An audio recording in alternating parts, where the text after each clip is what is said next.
C'est quoi ton maxi au développé couché? Si vous faites de la musculation, vous avez déjà entendu cette phrase des centaines de fois. C'est le test ultime, l'exercice, le symbole même de la virilité, que dis-je, de la musculation. Et si je vous disais que j'en ai pas fait depuis plus d'un an? Bon, alors c'est beaucoup moins vrai maintenant. Les exercices basiques faits à la barre sont beaucoup critiqués ces derniers temps. Mais pendant des décennies, le développé couché était l'exercice de base de la séance PEC. C'est ainsi que les mâles entre eux assouvissaient leur instinct de compétition. Et je vais vous raconter ma petite histoire personnelle. Il y a 15 ans quasiment, je faisais du foot américain. C'est un sport très passionnant mais dangereux. Il m'a détruit notamment les deux genoux mais aussi les épaules. C'est arrivé une paire de fois, t'essayes de faire un plaquage et le bras part complètement en arrière. Évidemment, j'étais jeune, un peu dans le déni, je n'ai rien fait pour soigner ça ou même savoir ce que j'avais précisément. Bon, on rajoute 15 ans de muscu derrière, parfois des boulots un peu physiques. Et là, les douleurs qui sont arrivées, qui ont commencé en novembre-décembre 2024. Non, 2023. Sur un mois et demi, elles ont commencé à s'amplifier si bien que je ne pouvais plus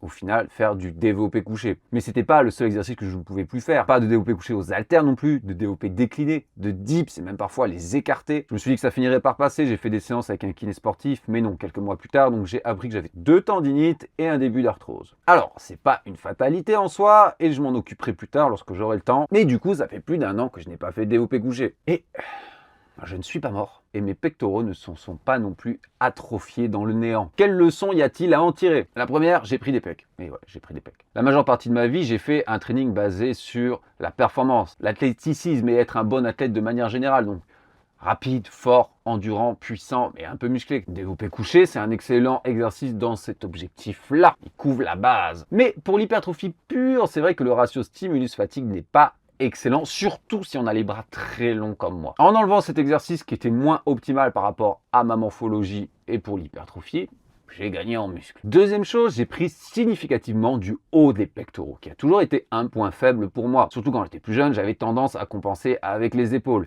Mais comme la majorité de mon entraînement se faisait avec un angle incliné, j'ai mis beaucoup plus l'accent sur la portion claviculaire des pectoraux. Certaines personnes vont vouloir réfuter ça, mais la science comme l'expérience ont montré que c'était intéressant pour le haut des pectoraux. Et visuellement, ça rend bien mieux. Et ensuite, dernière leçon, c'est que, évidemment, aucun exercice n'est obligatoire. Alors oui, on enfonce des portes ouvertes dans cet épisode, mais c'est toujours bien d'avoir le point de vue de quelqu'un qui a vécu concrètement l'expérience et pas uniquement la théorie. Aucun exercice en soi n'est obligatoire. Mais par contre, travailler tous les mouvements, donc ici on parle de poussée horizontale, c'est intéressant. Et je continuais quand même à faire de la poussée horizontale, ou en tout cas à peu près horizontale, tout le temps. Donc, s'il y a un exercice qui vous fait mal ou un exercice que vous détestez, vous n'êtes pas obligé de le faire. Remplacez-le par quelque chose de similaire et vous continuerez à progresser. J'ai toujours su que le développé couché, c'était pas forcément un exercice idéal pour moi, ou de manière générale, mais j'y prenais beaucoup de plaisir, c'est vrai que c'est quand même fun. Et du coup, que faire si vous souhaitez quand même garder le développé couché dans votre entraînement d'hypertrophie? Le premier, ça serait d'adapter votre technique, surtout si vous avez les bras très longs. Si vous avez les bras courts, ça s'appliquera moins à vous. N'hésitez pas à apprendre à cambrer un peu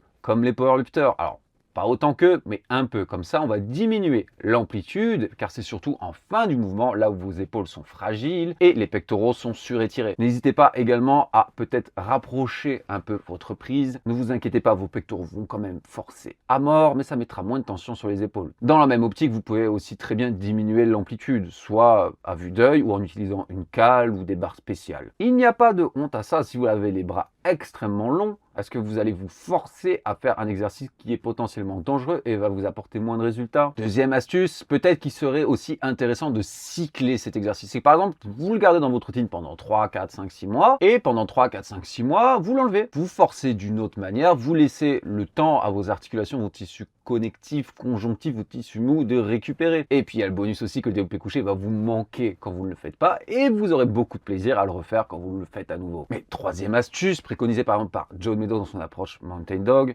c'est de ne pas commencer votre séance PEC par le développé couché. Faites-le en deuxième ou en troisième après avoir déjà bien activé et échauffé vos pectoraux et vos épaules avec des exercices plus doux sur les articulations. De cette manière, vous pouvez quand même profiter de cet exercice, mais vous mettrez peut-être un petit peu moins lourd. Et encore, pour l'avoir fait pendant longtemps, après 1 ou 2 mois, vous allez vous habituer.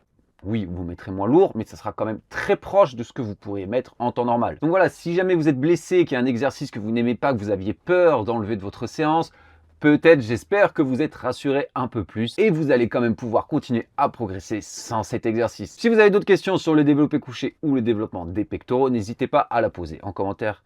Je me ferai un plaisir d'y répondre comme à chaque fois. Et si vous avez besoin de coaching ou de programmes personnalisés, allez sur allperformance.fr ou contactez-moi directement sur mes réseaux. Allez, à la prochaine.